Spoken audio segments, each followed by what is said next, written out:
Hello, hello, hello. Last show before the big deadline show tomorrow.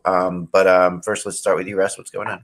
Well, I noticed this morning that there is a boxing match that's going to happen in the future between Jake Paul, who is an alleged boxer. You know, he fights a lot of older guys. He's trying to figure out how to be a boxer. Now, the one thing he's doing is putting some money into boxers' pockets.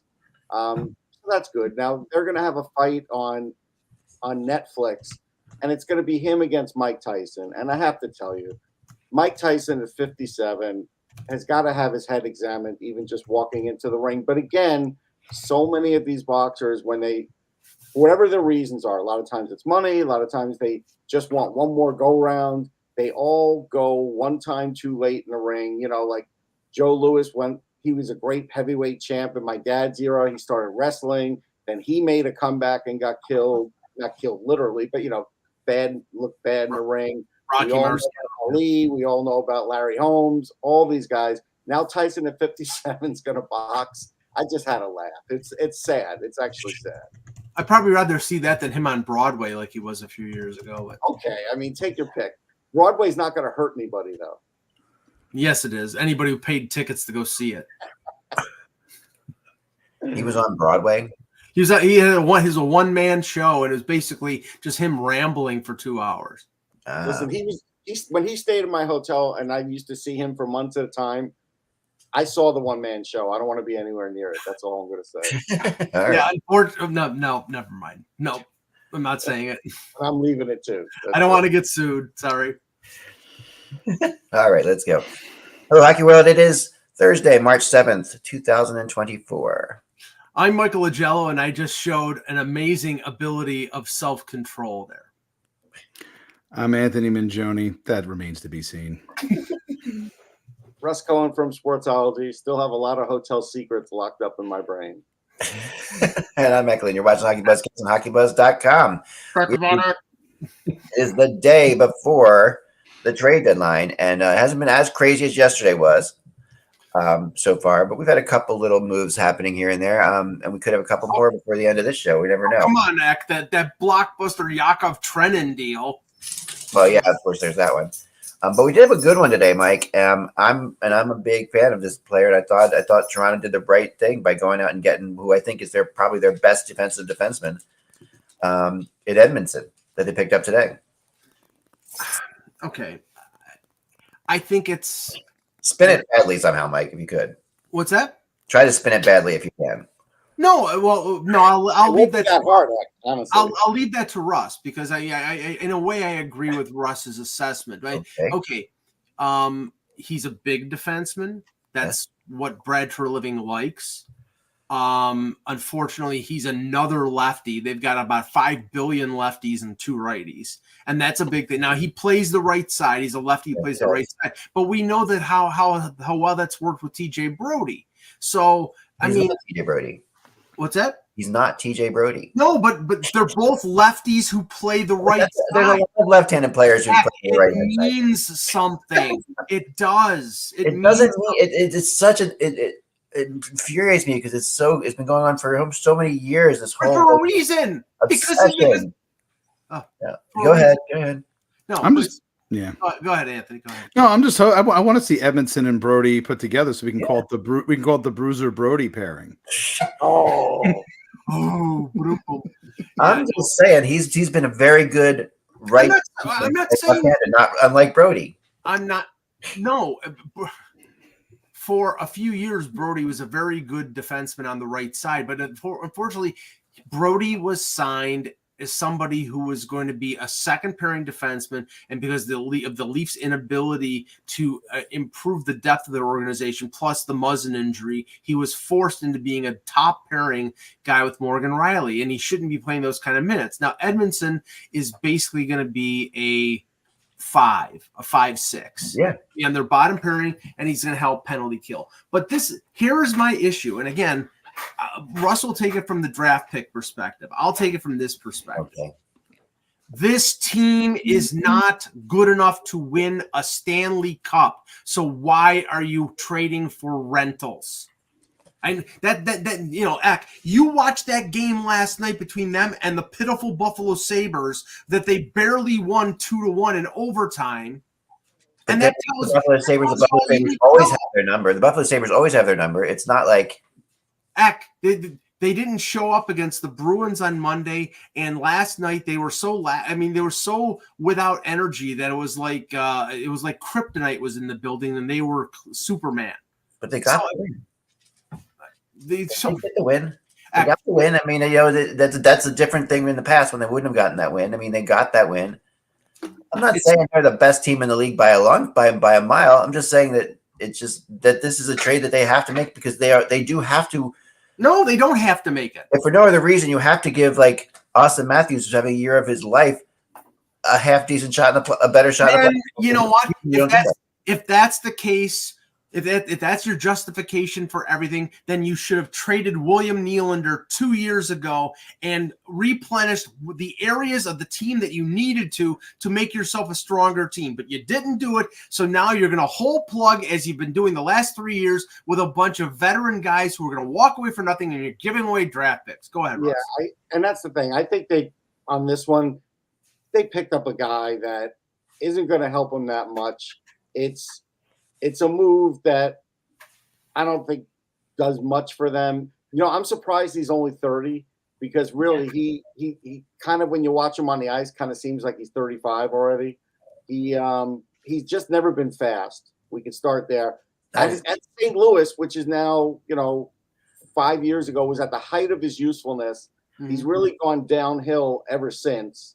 And honestly, if you play him as a 5, you're going to get beat because I understand that the playoffs slow down a little bit, but not enough for him. Now, will he give you some physicality? Sure. Will he lay a hit or two? Sure. But they're a better defenseman to get than him. I think the Lyubushkin move was a better move because way better. 1,000 times better. He's a righty defenseman. He's a okay skater for his size.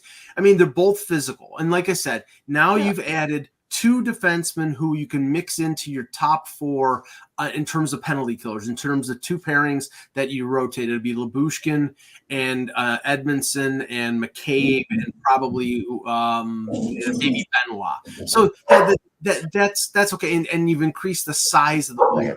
But again, you're playing either the Rangers, the Panthers, or the Bruins. They're not favored against any one of the 3.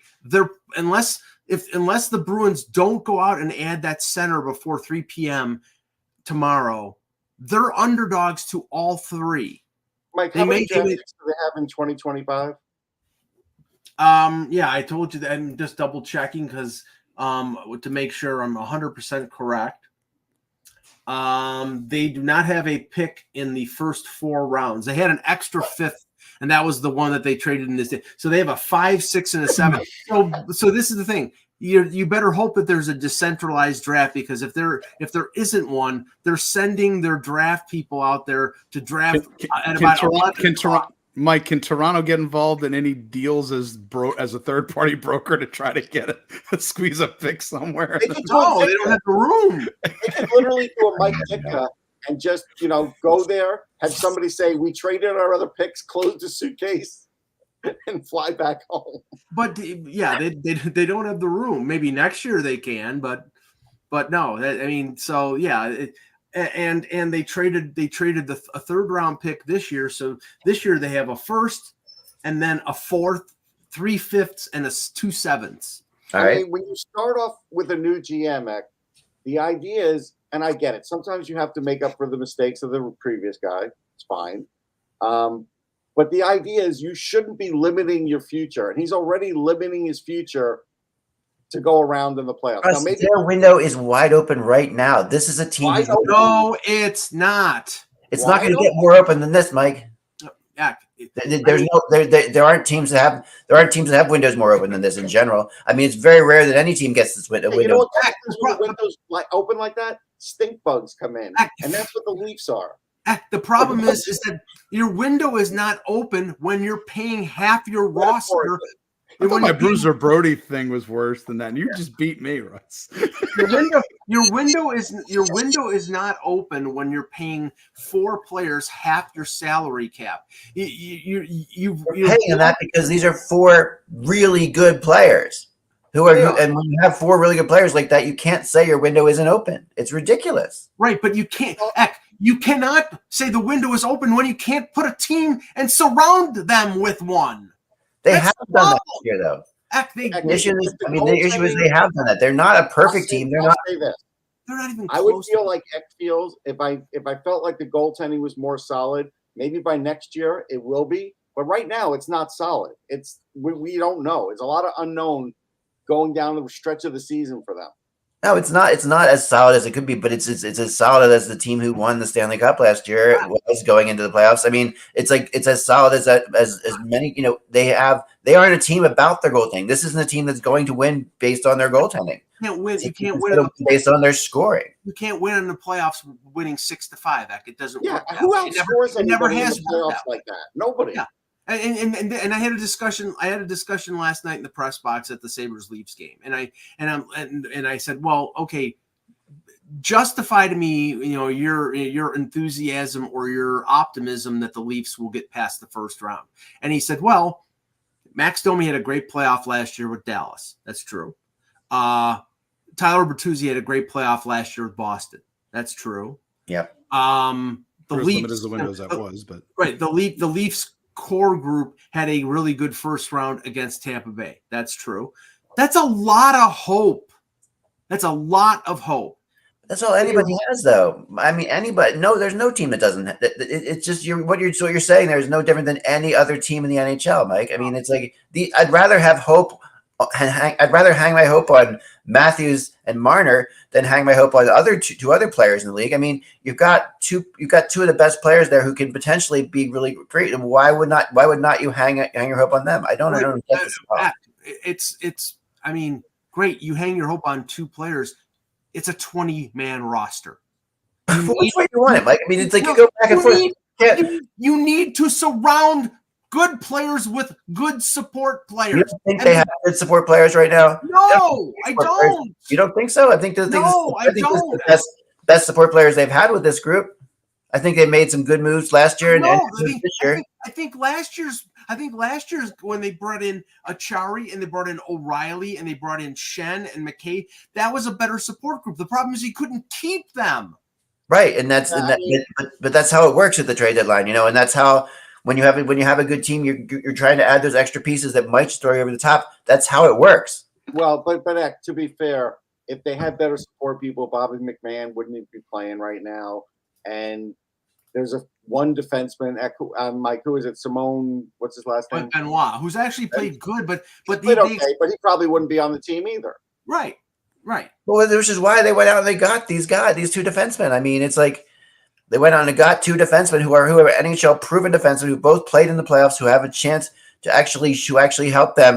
Okay. I mean, Mathis, you don't get Edmondson to be this great forward, right-handed, or whatever offensive player. You get him to defend the side either. He's slow enough. Now he's got to make plays on his backhand. No, he's your 5th or 6th defenseman. He's the guy who's going to help you defend the league at the end. He's going to help you. This is like a Mark. Basically, this is like a Mark. If you're looking at this, is like a Mark Stahl acquisition. Yeah, you're getting down to it. But that's what you're hoping for. Okay, this is the problem. Better last year. They don't have. They can't hold leads, and this is something that this has been a Maple Leaf problem for a long time.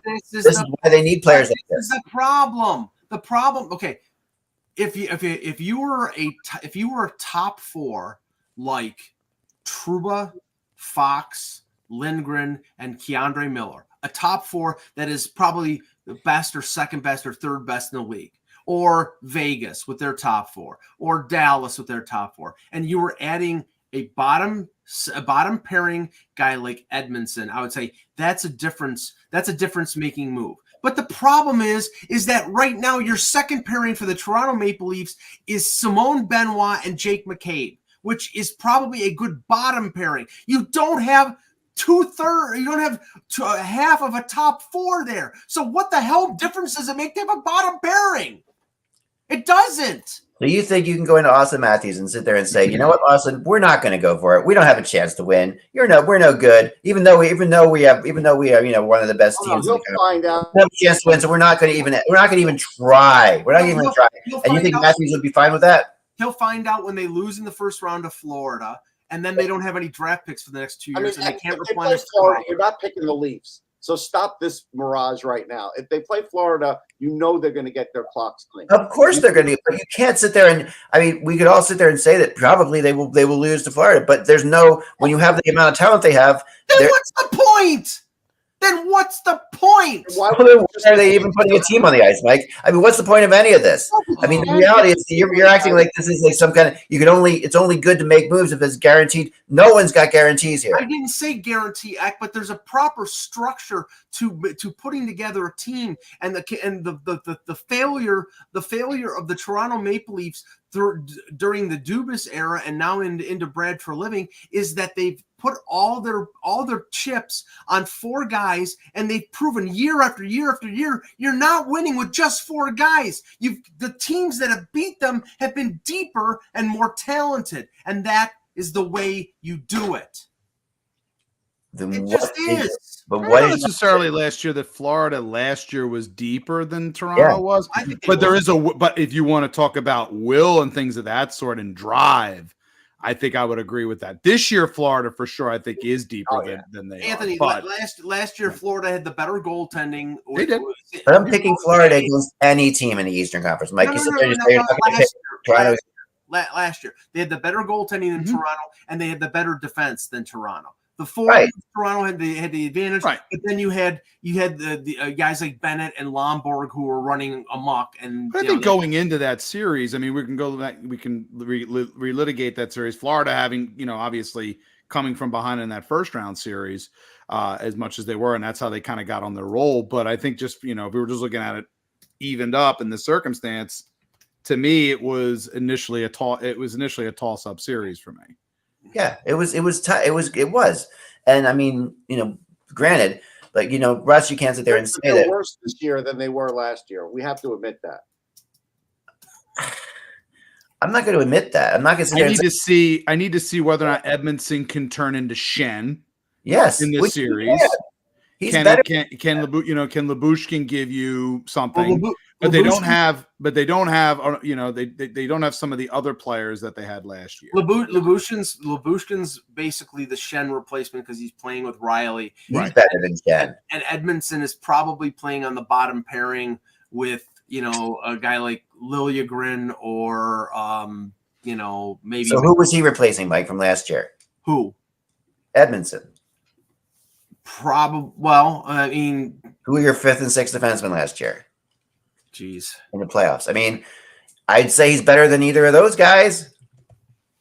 I'll have to look. I mean, and the reality is, it's like you can't sit there and Austin. We're not going to. He's better. He's trade Austin because we really love a 3rd and 5th round draft pick. He's better. He's better than Justin Hall. I'll give that. He's better than Justin Hall, but actually, Justin Hall has turned out to be pretty damn good this year too. So it's like no, he's not. He's the 7th defenseman. They spent $3.4 million on him for 3 years, and he's on the bench. That's how good he is. I'll give you that. But the reality is this: like, you can't sit there and tell your team, your top players, that you're not willing to give a 3rd and a 5th round draft pick to get a defenseman who can stop the other team from scoring when you need it. You don't just have to tell them anything. You just tell them to get out on the ice and try and win. You don't have Austin Matthews is signed for another.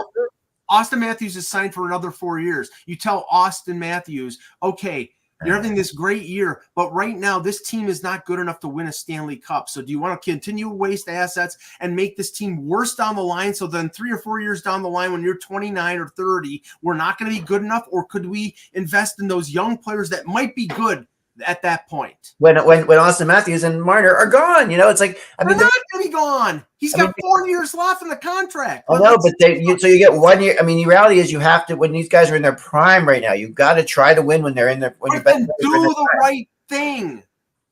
The right thing. Doing the right thing is not building. You want them to build all the time. You want them to be building team. Doing the right team right now is accentuating. No, I don't want them to build all the time. I don't want them to rebuild. Well, that's the only reason. That's the only reason you wouldn't like this trade, because it's the 3rd and 5th round draft pick. That's a building move there. No, what I'm saying, Ak, is that they are not a player or two away from winning a Stanley Cup. So really making these whole plug moves at best wins you a round. Who cares if you want to win the Stanley Cup, and they're not going to win the Stanley Cup with this current construction. So what I was advocating was keep the team that you got right now, see how far you can go, keep your draft picks, draft well, sign good free agents, and build a year or two down the line. You might be a Stanley Cup contender, but this is just whole plug bullcrap over and over. I'll just say this. This will be the last thing I say. Yeah. The problem is the reason you're getting guys like this and giving up multiple draft picks for every guy like this is because you haven't been able to produce enough players from your farm system, from the draft picks, from the draft. Sure. And all they're doing is re-perpetuating that now, and that's never a good thing. But they're doing that because they have a top team. They don't. That's the problem. It's crazy to sit there and say they don't have a top team, Mike. They have a top regular season team that fails in the playoffs over and over. That you can't base on last year's failure in the playoffs. Playoffs, the failures. Anthony, really quiet. Anthony, please say something. Let's talk about. Wait, no. Whoa, Anthony, I need your opinion on this. About the Leafs in terms about what we're talking about here. Am I crazy? Again, circumstances are what they are, and my view on the Leafs is that you sometimes can sometimes get on a lucky run. That being said, I don't know if they are equipped this season to make a deep postseason run as currently constructed. That's fair. I think that's how I feel about. So, do you think? I mean, we've been in Philadelphia all these years, or whatever, and we've seen the Flyers in situations like the Leafs are, where they're. Almost they're not the best team, but they're one of the top teams in we've seen the Flyers be in the situation, and we've seen the Flyers add players at the trade deadline to try to go for it. Do you think it's not the Leafs' obligation to try to go for it? No, I do believe they have to at least give themselves a chance of some kind. And sometimes you hit, and there is a possibility. So I'm somewhat on your side with this, in terms of you don't just sort of wave the white flag and and just say that's it. Don't even bother. I don't think that's what Mike is kind of. No, I'm saying keep the powder dry. But you have to also. I do have to account for the fact that the Leafs are they don't have that internal structure beyond the top end, and it feels because they're such a top heavy team. I mean, Vegas was also in some ways top heavy as well, but they figured out how to structure underneath, and they smartly handled things with the LTIR and everything else. Yeah. Plus, they've also, and that's probably the biggest difference between them. Right. And that was my concern with Vegas until last year, was that they felt like in some ways now it's more like Edmonton's the top heavy team, but I felt that way about Vegas sometimes. Right. And their ability to pay players less because Nevada has no state tax. That's the advantage that they have. That Florida has. Finances are absolutely a part of it, no question. It's part of it. That's not enough a part of it to use that as a total excuse. Nobody in Toronto is taking a discount. Nylander didn't. Matthews didn't. Marner won't. The only thing, Tavares will take less on when he extends in a couple years, but that money is going to probably go to Marner. So it's going to continue to perpetuate it. And the only way that you stop this from happening is developing your own talent and having young players on entry-level contracts to supplement the guys that you have right now. Dallas did it with Robertson and Hintz and all the kids that they have. And Toronto, they can't produce those players because they keep trading their draft picks away. What is Nyes? Is Nyes like chopped liver? No, but he's one, Eck. But there aren't many teams that, like you talk about, most teams have one or two, so they've got one. Maybe Robertson has potential. Maybe he doesn't have potential. Maybe he's just terrible, but I don't think he's terrible. When you're paying 4 players over $40 million, you need 5 or 6 of those guys. You're paying it because you're lucky enough to have those 4 players. I mean, other teams that aren't paying those players can't get them, and they'd love to have them. Great, Eck. You're lucky that you have those players, but since you're paying those guys so much, to be able to win, you have to have more than other teams in terms of entry-level contracts or players on cheap contracts to win. And they have to pay players other than, it's not even 4, it's 5 because Riley's making 7.5. And we're boring everybody else. We got to talk about other teams here because I know. And listen, everyone out there, I know we're boring you guys, but the reality is this is not just a discussion about the Leafs. Okay, this is a discussion about in general what teams do in the NHL and in this time of year in the trade deadline of the concept of when do you go for it? Like when you trade these first, like yesterday, to get Walker, Sakic gives away a first round draft pick. Okay, we're all sitting back and saying, okay, that's crazy. Well, no, he Walker's good, but none of us really think he's a first round draft pick good. No, he gave. I know the Ryan Johansson thing plays into it as well. Yes, that's that's definitely a part of it. That was a huge part of it. He was not. I mean, the idea was they were going to get Sean Walker a straight up first round pick for Sean Walker. That was unlikely. My whole view on that was that if Walker was going to get dealt by himself, to me, I said pretty much that I felt that it was going to be I was higher than that. I was thinking, based on things, a second round pick that might have a condition to go to a first. By tagging on Johansson, that turned it into the guarantee. But of course, that's all true capology wise. Mm-hmm. But the reality is, Johansson really doesn't matter to them anymore because he's just not good in Colorado. They know he's just taking up space. He's too slow. He's salary killer. He doesn't fit. He doesn't fit their roster anymore. As far as the team goes, Sakic gave up a first round pick for Walker. That's what happened. Sure, they got rid of the money and all that stuff, which is great, and he had to do that. But was willing to give up a first round pick to get this guy because Colorado is close. But this Colorado team, you could argue, is not as good as the last Colorado team was. Hold on. With that savings from Johansson, they now got Duhaime. They added Trennan. That freed them up. That absolutely freed them up to be able to do that's right. But that's part of the business. And yeah, right. They did all those things, but they also did give away a first round draft pick. They haven't done that here. And the situation is, they did.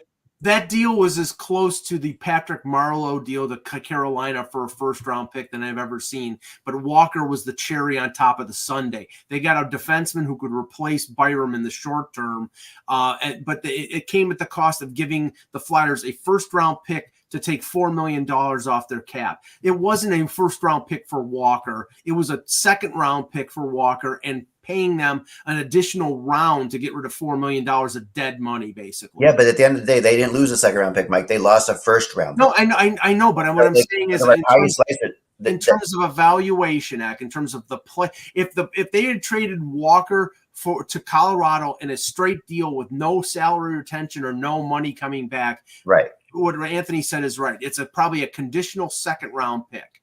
The only reason they got the first was to take $4 million in cap. All right, but the original second round pick is still more than Edmondson got, right? Like they got a third and a fifth for Edmondson, right? Correct. So Edmondson's a third and a fifth. That's still still even the second round pick. I would rather have a second round pick than a third and a fifth. Do we all agree on that? I mean, yeah, but what does that have to do with it? Yeah, what does that have to do with it? Is Mike's not willing to give away a third and a fifth? No, okay, but it's all right. So again, if you're trying to tell me, okay, if you want to have a draft where you have your first and your second, but you're missing every other pick, you're doing yourself a disservice in the draft because part of it is numbers because some of these guys are going to fail. A fair percentage of them are going to fail. And if you only have 2 shots of it, no matter whether it's at the top of the draft or at the bottom of the draft, you want to have as many shots as you can. And in 2025, they've got 2 shots, which is awful right now. And they might add to it. But you look at the Flyers; they have 11. Into this draft, there are things they can do to get draft picks back. We've seen that. Like the what Pittsburgh's about to do with Gensel is get draft picks back, right? Because they're going to get draft picks in that position to do that. Yeah, but I mean, the reality is you don't want to be in the position to be able to do that. Not necessarily, because Dubas doesn't want picks. He wants prospects. He wants guys. Yes. Because he's got a core that's old and he wants right, and that's right. I get that, okay, but you still rather be in Toronto's position. I'd rather be Toronto than Pittsburgh today. I'd rather wake up and be the Maple Leafs than the Penguins. Gee, okay, I mean that's not a big. What deal, choice really. is there? I mean, I would rather have a core group. I don't understand how anybody, not just Mike, but anybody out there thinks they can be a Stanley Cup contender, put a lot of great quality middle people around that are veterans and stuff like that, and rebuild at the same time. Like I don't know how rebuild. You're saying just have a normal draft where you have at least 8 or 9 picks. Okay, you have a normal draft, but now you get rid of the middle guys, which you say you need, because the middle guys come from getting rid of those draft picks, right? The Edmonton comes from that draft pick. Sorry about that. Wow. Sorry. I'll say it one more time. I'm not talking about rebuilding. I'm talking about a support structure around your star players. The team support structures are not built from drafts, Mike. You know that. Yes, they are. Not now. They're built from the drafts maybe 5 years ago, but they're not built from this draft. This third and fifth are not going to be the support structure to make this team win. They're not going to be here for 3 years. All right. So the reality is, at this point, where you are now is you've got to trade away those draft picks to bring in quality middle guys like O'Reilly, like those people. But my problem, Mac, is what I was saying is they're perpetuating the same model, and the third and the fifth round picks they traded 3 years ago might be players that can help them now, but they traded them. They keep doing the same thing. All right, let's talk about something else, please. Yeah, but I mean, yeah, this is always fascinating to me, and I want to know. Do we have a chat room here? Okay, so I want to know in the chat room. Say before we move on, I just would like everybody in there to type in, agree with Mike, agree with Eck, just for the hell of it, just to see where you guys stand on this thing, because I'm just curious. Like, am I crazy? If I'm crazy, if everybody thinks I'm crazy, I will admit that I'm crazy. And Mike's 100% right. But just tell me what you guys think in there. Say Mike or Eck. Clearly, Eck agrees with me. Mike. That's Mike typing as me. That's very funny. All right. Jeez. All right. So far we got 3 Mikes, 4 Mikes, 2 X. All right. So we're going. So anyway, we'll keep an eye on that. But just in the situation that Toronto is in right now, getting a guy who can help on defense is more valuable than 3 or 5 picks, than the third picks and fifth picks. All right, so there's Mike, you're winning by a little bit more, maybe more than a little bit. All right, I'm winning. See, you're winning. The people agree. The people agree with you. That is not how you build teams. I'm telling you, it's not how you win. Let's talk about other things, please. Rumors. Let's talk rumors. I'm throwing. Sorry, I'm throwing. All right. Let's talk about Gensel, because he's going to go somewhere. And he's, we've been all over the place. Like this is a changing target. And basically, I was told that by last night at 7:00, all offers had to be in for Gensel, right? And but 7:00 came and went, and they're not all in for Gensel. So that makes you wonder why they're not all in. And then usually what that means, in my experience in this situation, I'm gaining, by the way. In my experience in this situation is this, that when a deadline's set and it isn't, and nothing happens, it's because a deal's been made, but that another team, that the team that deal's been made with, has to do something else to make it happen. So my feeling is that, we saw Carolina throw a bunch of people on waivers today, a whole bunch of people on waivers, and including, our famous South Jersey defenseman, Russ. Oh, Tony DeAngelo. Yeah. Tony DeAngelo has been thrown on waivers as well. Yes. All that apparently to open up space, which shows you that they are definitely in on something to make, because they wouldn't do that. There's no reason to do that unless they have to create that space for something. So the reality is, okay, maybe they're on Gensel, and a lot of people believe that Carolina's got maybe the best shot right now. However, when you talk to people, to say Carolina's in on everybody. They try every time there's a big name out there. That's what Dundon wants to get. And, 95% of the time, they don't get it. Right. That's true. All right. So they're there. They're trying to make the move. I've also heard Vegas is still trying to make the move. And who aren't they trying to make a move for? Well, that's another story, the whole LTIR fiasco. But that's the Vancouver. Everybody feels like Vancouver's got a good shot at him, which is confusing too.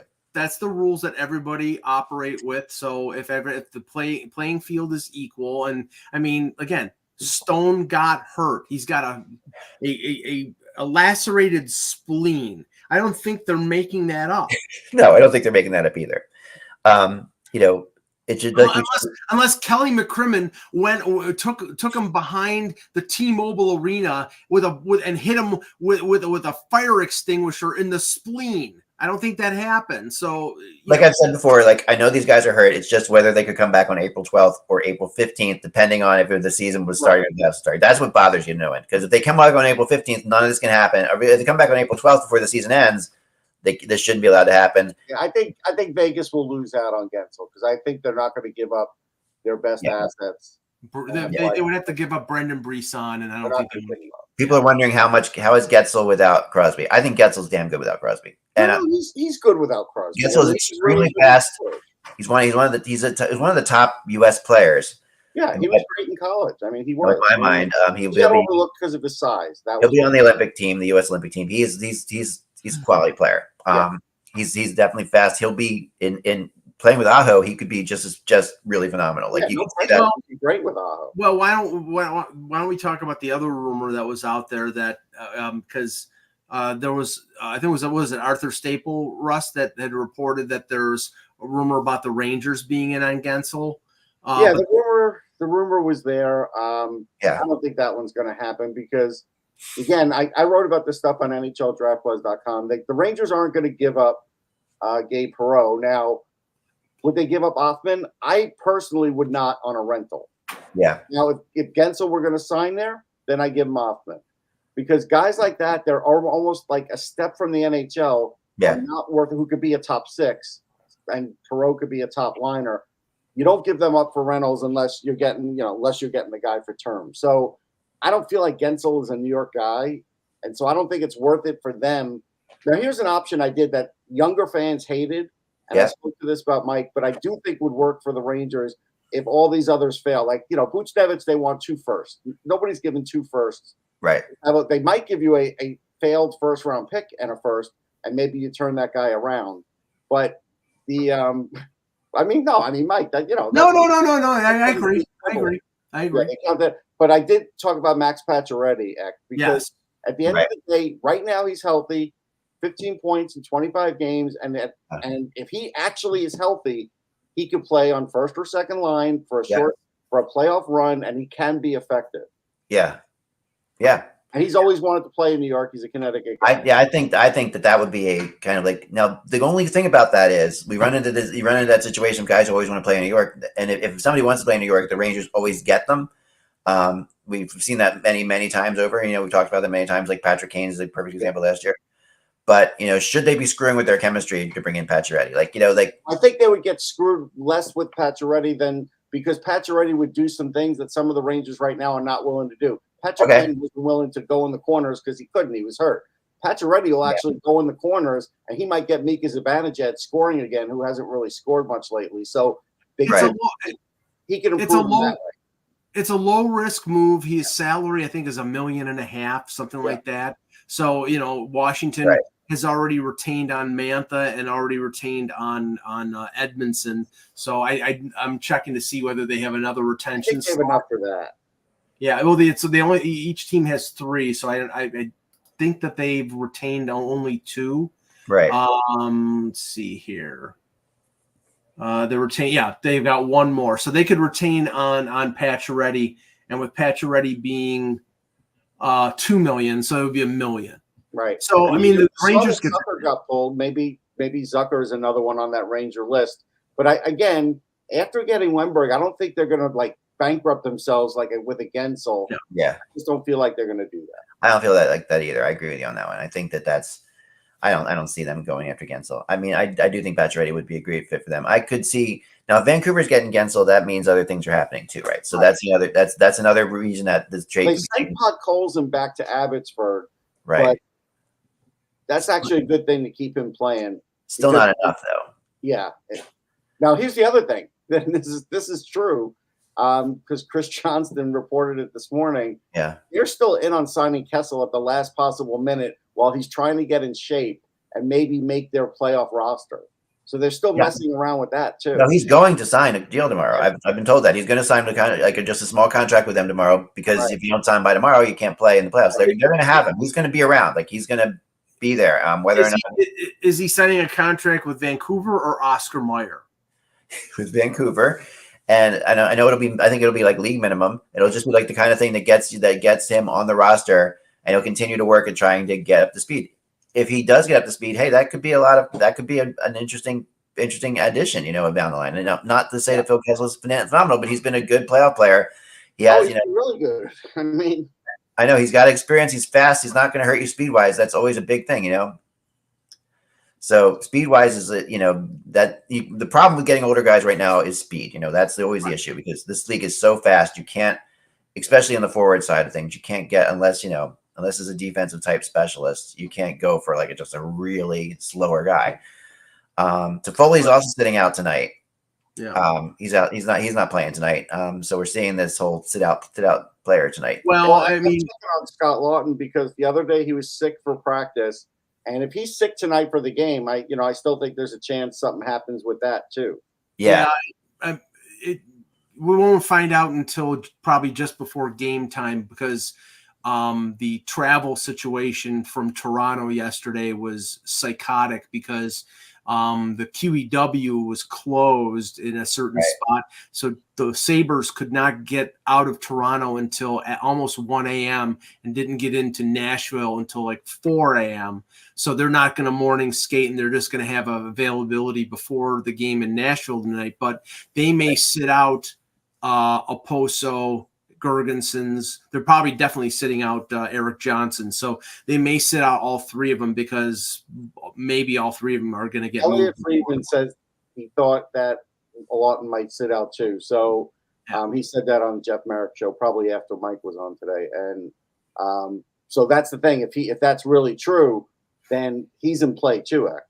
Oh, he's in play. No, he is in play. There's no question about it. He's in play at this point. But the reality is also, I do think that the Flyers are in a situation where unless they get what they want, which is what they got with Walker, they're not going to move him. So I think that, and I don't think people are going to give him a first round pick for Lawton. I don't think that's going to happen. No, I don't think so either. So if they don't get a first round pick for Lawton, they're not going to move him.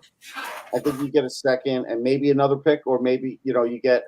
Yeah, it would have to be a really high second round, a really good second round pick, I think. But in a way, the term works against the Flyers because a lot of teams don't think he's a worth $3 million player. Right. That's the problem. I mean, he's a good player. I think he's probably, Philadelphia is not going to retain salary because they don't want to tie themselves to somebody else for another couple of years like they've tied themselves to Kevin Hayes' contract. And they might have to do that with Risto because that's probably the only way they're. Yeah. So they're limited. They're going to either have to take less than they say they're going to if they're bluffing and be prepared to keep them, or take less.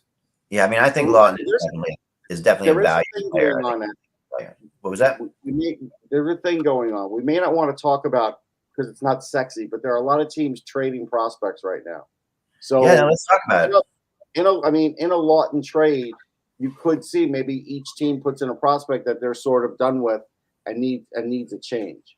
I'll pull up a few of them. Hold on. Yeah, I mean, we have seen. I know Anaheim and Montreal did one, right? And Stetcher is on Edmonton now. Jacob Perreault for Jan Misak was the so that's a good one because I didn't like Jacob Perreault much in his draft year, even though his dad played. None of them take after the dad as far as face-off, so you get that out of your head. But he was slow, and he's never really great at anything.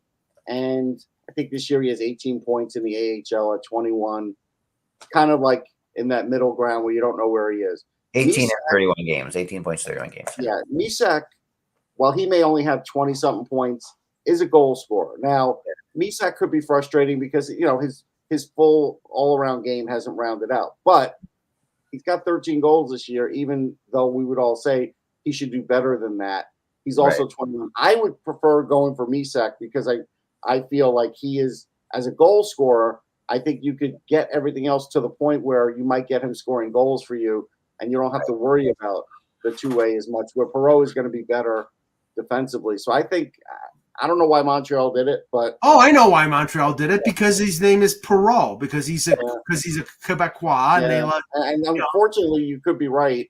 That plays into it for sure. Nashville getting Anderson Dolan, I still think Anderson Dolan can play. I'll be honest. I think I've seen the Kings start to move out guys that can play well elsewhere. And, you could start now with the Faber thing. That's fine because that was in the Fiala trade, right? But if you go back and trace, there's some other guys that they have let go and traded that were really good finds. Well, Russ, they lost Bjornfoot, a former first-round pick, on waivers. Now they've lost Anderson Dolan on waivers. The problem is that they play these guys in the NHL. They're not sure of what they are, and then at a certain point they play too much to be able to be sent down to the American Hockey League instead of letting them to develop down there. And then they are forced to make a decision. The same thing happened with Sean Dursey. They played him too much. They couldn't send him down to the American Hockey League, and then they signed him to a contract and traded him to Arizona. Right. They do this a lot. The management of their prospects, again, at least they have prospects to sort of manage. Well, but again, they're going to sort of run out of their prospect tree at some point, and that's that's going to be a bad spot for them because they are a good drafting team, but you can again, there's no infinite supply. There was another trade. I'm trying to find it, so I'll pull it up. But a player who plays for Seattle, Jake Hansel. Hold on. Oh, you mean you're talking about the that was the Trennan deal, right? Was that Hansel was traded for Trennan? Right? Yeah. Patrick Hansel? Right. Patrick Hansel, yeah. So actually, what's interesting is because Trennan's a UFA, really Colorado's just renting Trennan. Now, the other guy, I don't know. He's a WHL overager. Hansel's also an overager. But Seattle's a team I've watched a little more. He's a guy that can run a power play and play like a 5, be a number 5, and play the second power play. And so me, it was like, okay, I get it. Colorado's just trying to get tougher. They got Duhaime. They got Trennan. But this is another good pickup for Nashville. So I feel like Nashville's doing some good under-the-radar work here for next year. They are because they're getting some guys that were maybe not getting produced in their organization because their drafts haven't been great in the last 5 years. And so now I think Trotz is doing a good job of at least trying to find some of these other diamonds in the rough. Yeah, and he moves out Trennan, who apparently they tried to sign and they couldn't get him signed. He brings in Beauvillier to maybe help them score a little more, even though maybe he's just not the player we thought he was going to. Hansel's got a hell of a shot, man. He's got a hell of a one-timer and a bullet of a wrist shot. So the Leafs have just picked up another player, Mike. What's that? The Leafs have just acquired Kane's draft pick, Kane Weber. Wait, what's his name? I gotta find this out. Who's reporting it? It's texted to me, and I'm not sure if anybody's reporting it or not. Shoot, it just texted me, and I missed.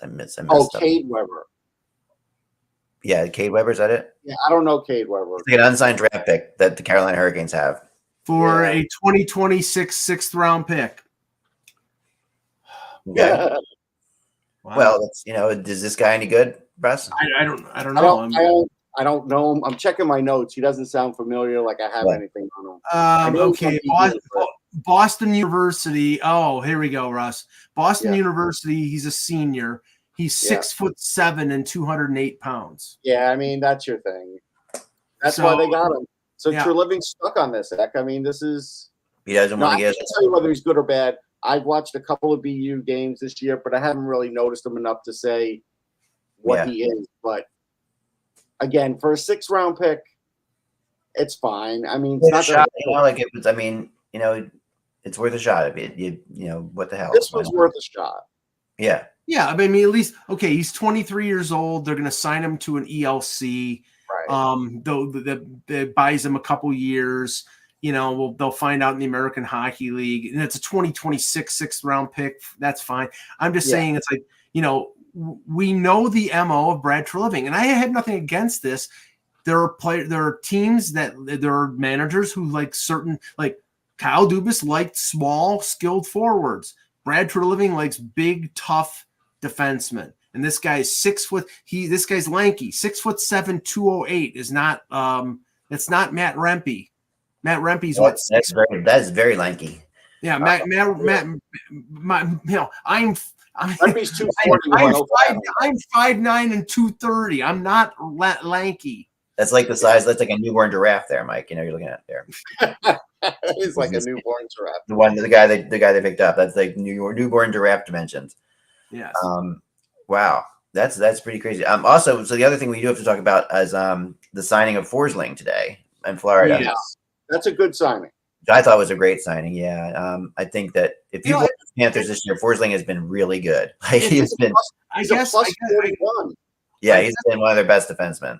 I guess I have to shake off the prejudices of him being a waiver claim. Yes. And somebody, I mean, honestly, I've watched the guy play numerous playoff series, and I've just never been that impressed with him. But I must be missing something because they love him, and a lot of people have a lot of respect for him. But I just the weird thing is Chicago could use him.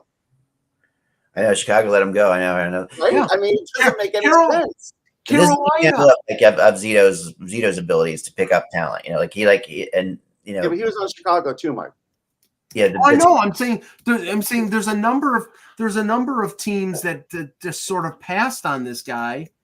No, I give Zito credit. Listen, yeah, he's been able to fit in a roster of great players there, and again, few draft picks, but again, they have a much better chance of winning the cup than the Leafs. So I understand what he's working with. I do. Yeah. No, I think so. I mean, I think that this is I think that I know this was not an easy signing. It was a tough signing. The agent for Forsling is also the agent for Jasper Bratt, who remember that. Yeah, Bratt was a tough negotiation as well. You know what? Bratt's really good, man. He's better than I ever thought he would be. No question about it. And so is Forsling. So I think getting a top 4 defenseman for 8 years, that is, 8 years is a long time, but it also makes the 5.9 not be so bad because in the last 4 years of it, it's not going to be that significant. Yeah, I'll give this to Tony Soprano. I noticed the other day that OEL is not killing Florida, but he's not killing Florida because he's not in a position where he's of importance anymore. That's why. Because he's playing bottom pairing. Yeah. Right. Bottom. I mean, this is a defense now that has Forsling, Montour, Ekblad, Nico Mikkola, and Ekblad is on the bottom. Albert Ekman-Larsson is on the bottom pairing. So yeah, here's what a friend of mine told me about Weber, who he's at every BU home game. Okay. And he's a reporter. He said, stay at home D. He doesn't think he's NHL caliber, good AHL guy. Okay. That's what he thinks. And then a 6th round pick for that is a waste. Right. But again, the Leafs must think they could do something with him.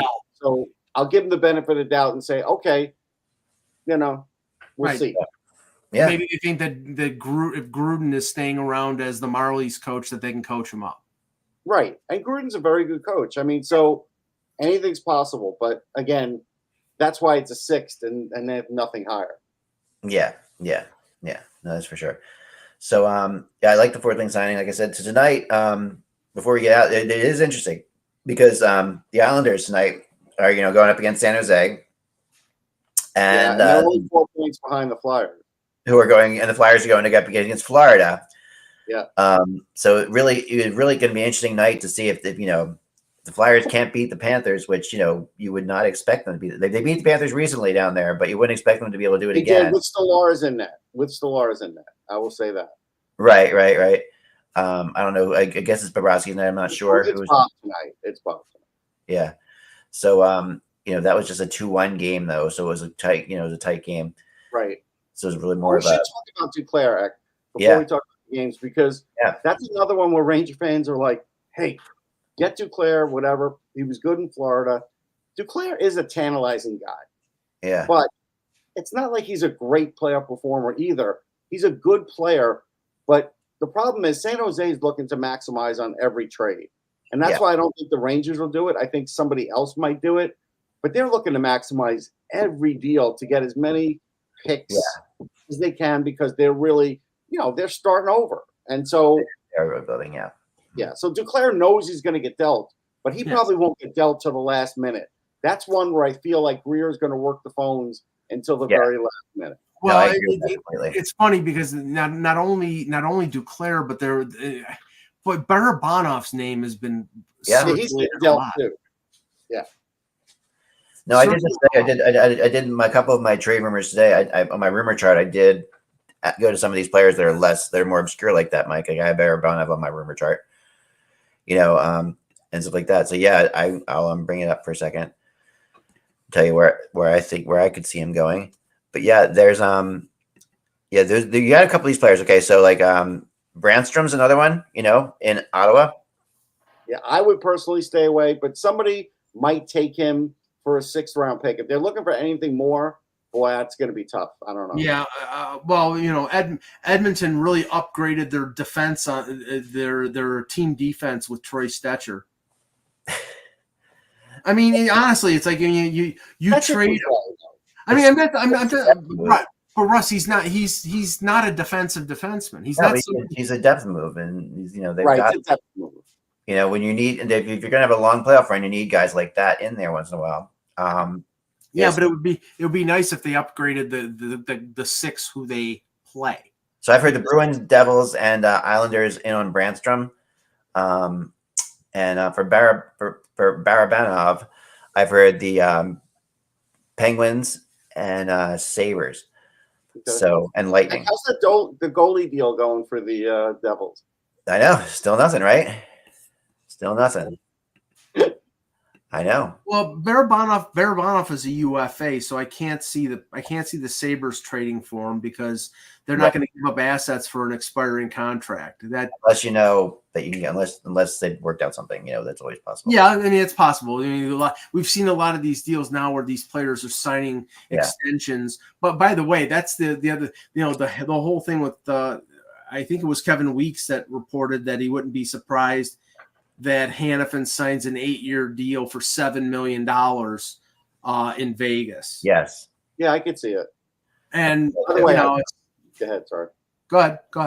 I was going to say, I think the Devils are like the SS Devils are this close to hitting the iceberg, like the Titanic. Yeah, they are. They are. Not if Toffoli's held out tonight, which it looks like. Okay, that's the other thing. We need to talk about that. I'm glad you mentioned that. Yeah. Tyler Toffoli being out there for assets is a horrible look. Now, look, I understand if they want to regain assets for him, that's fine. Yeah. But they could sign him too. And the problem is, as well as he's fit in with the way they need scoring, this is a guy I feel like they have to keep. Yeah, they've tried, but they really have not been able to, from what I've been told. And but how hard are they trying? They're not giving him top of the market. They want. I think they stopped at 5, and he wants 7 years. Right? That's where the try part is. From what not playing him tonight, it just doesn't seem like it's worth it to me. Like it doesn't seem like. I mean, it seems like they're not out of it to the point where they shouldn't be not playing. They don't know what they are. This proves they don't know what they are. They're still trying to get a goalie, and they're holding this guy out tonight. That really is confusing to everybody. It is. It's just. I'm telling you, all this is a bad look, and I would have given him the 7 years only because, especially if I'm going to trade Holtz down the line, he's a proven goal scorer. Like, how many proven goal scorers do the Devils have? Right. Just because you caught me at a disadvantage sitting in the cafe in Toronto yesterday, I've broken it out of mothballs. Not over. The Islanders are very much in it. No, the Islanders are in it. They are. That's Mike's over. wrong about this. No, I feel like, look, Kyle Palmieri's playing great. Yeah, he is. I feel like Patrick Roy is on a roll. Patrick Roy is getting to him. There's no question. I feel like their pickups of last year that we were, like mediocre on are doing much better than we thought. And we have to acknowledge that, Mike. Yeah. No, they really are. They are close. They're tonight. By the end of the night, they could be technically have a better winning percentage than the Flyers and be ahead of them. I mean, I'm going to look up Horvat's scoring. It's been good. It's been really good, and I think it's been better than I thought. No, I mean, I completely agree that they're going to be. The Capitals, they've traded a couple players now, as we've seen. They traded Edmonton away, they traded Mantha away. They're still in it too. I mean, they're still. He's got 53 points, 24 goals, 29 assists. He's having a really good year, and he's scoring when they need him. Yeah. And this is what's keeping them in the race. I mean, they have injuries, and they do have great goaltending. We know that. Yeah. But they are staying in it, and if Lou does make the right move, they will be in it till the end because they managed to stay this close. Yeah. Yeah. We will see those players, the new players. Henrique and Carrick will be playing for the Oilers tonight. Who do we see the Islanders going after, Ek? I mean, are they going after Vetrano? Like, who are they going after? Yeah, Vetrano is definitely on their list. I'm gonna look at my notes real quick about them. But yeah, the Islanders are, like I mentioned, Brandstrom is a possibility. They are also Kerfoot. Alex Kerfoot is a guy that Kerfoot could be good for them. That's a college guy that I'm sure Lou has seen plenty of. No, that's a guy that Lou. I think Lou was still there when the Leafs. Was he still there when he was there too? Yeah, it was the Kadri deal. Okay, yeah.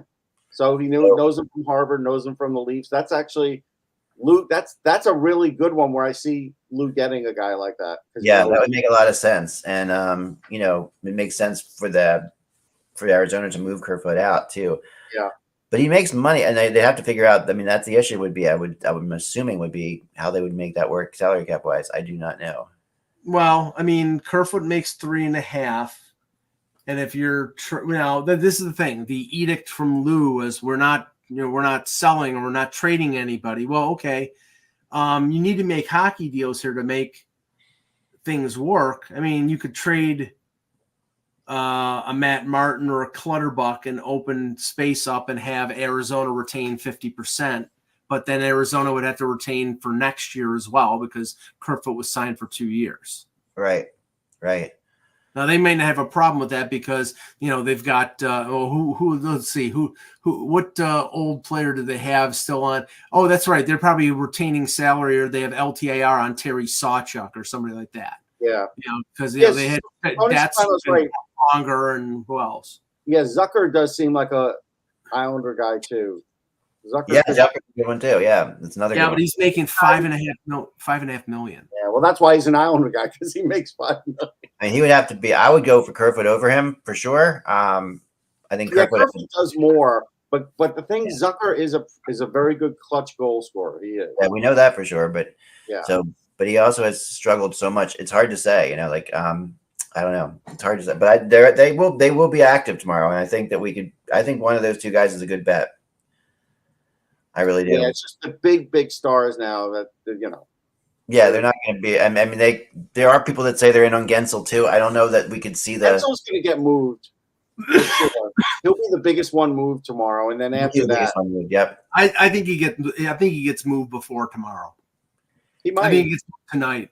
It feels like a late night tonight move, but hey, listen, we might come back on at 2 a.m. then. It's very possible. Remember, without the buzz, it's just hockey. Remember to stick around, and we will be back again tomorrow with the show. We're going to be starting around noon and going all afternoon. So you guys know there will be fireworks tomorrow. There will be fireworks tomorrow.